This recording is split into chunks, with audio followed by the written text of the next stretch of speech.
நிகழ்வாக பேரூர் ஆதீனம் 25ஆம் பட்டம் கைலை புனிதர்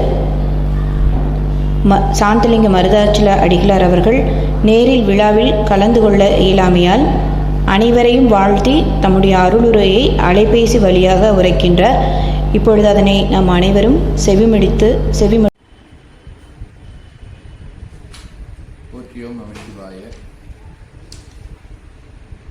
எல்லாமுடையான் குருவாகி இங்கு எமது அல்லலறுத்தான் என்றும் தீவர அவன் தாள் தொழுவாம் என்றும் தீவர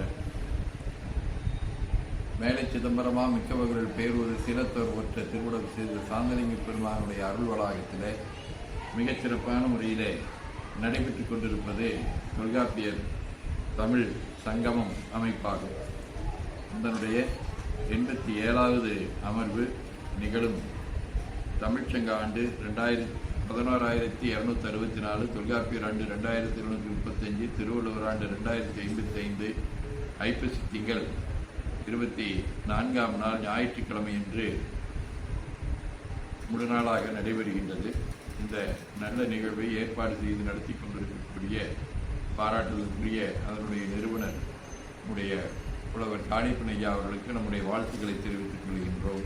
அதே போல தமிழ்தாய் வாழ்த்து படக்கூடிய கவிஞர் ராமச்சந்திரன் மின்வாரியம் அவர்கள், வரவேற்புரையாற்றிருக்கக்கூடிய அரசு கல்லூரி கலைக்கல்லூரி பேராசிரியர் முனைவர் பாலசரஸ்வதி அவர்கள், தலைமையேற்று சிறப்பிக்கக்கூடிய உலக தமிழறி கழகத்தினுடைய செயலாளர் சிவலிங்கம் ஐயா பேரறிவாளர் அவர்கள், வாழ்த்துறை வழங்க இருக்கக்கூடிய மேனாள் கல்லூரி கல்வி இயக்குனர் முனைவர் குமாரசாமி ஐயா அவர்கள்,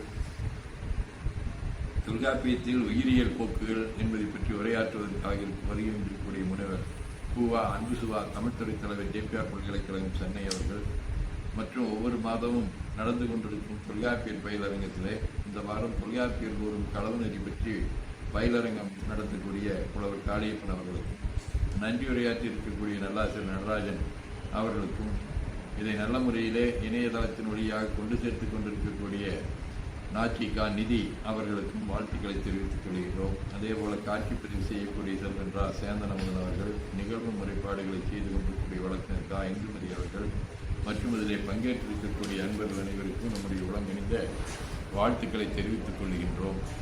தொல்காப்பியர் நமக்காக மிகச்சிறப்பான முறையிலே ஒரு இலக்கண நூல்களை நமக்கு நல்கி இருக்கின்றார்கள்.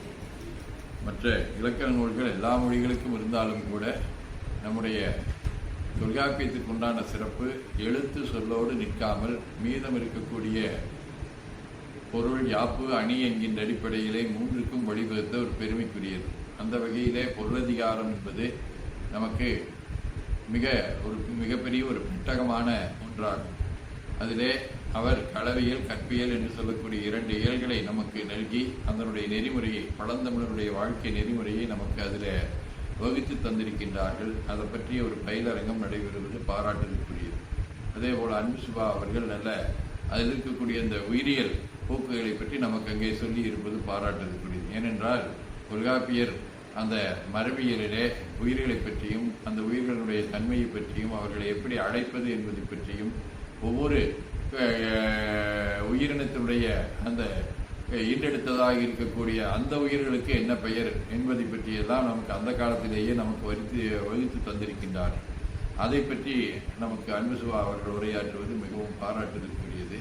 இது நல்ல முறையிலே நமக்கு ஒரு நல்ல ஒரு ஆவணமாக இருக்கக்கூடிய வகையிலே அமையும். அத்தகைய நல்ல நிகழ்விலே பங்கேற்று சிறப்பித்திருக்கக்கூடிய அன்பர்கள் அனைவருக்கும் நம்முடைய உடன்கணிந்த வாழ்த்துக்களை தெரிவித்துக் கொள்கிறோம். போற்றியோம்.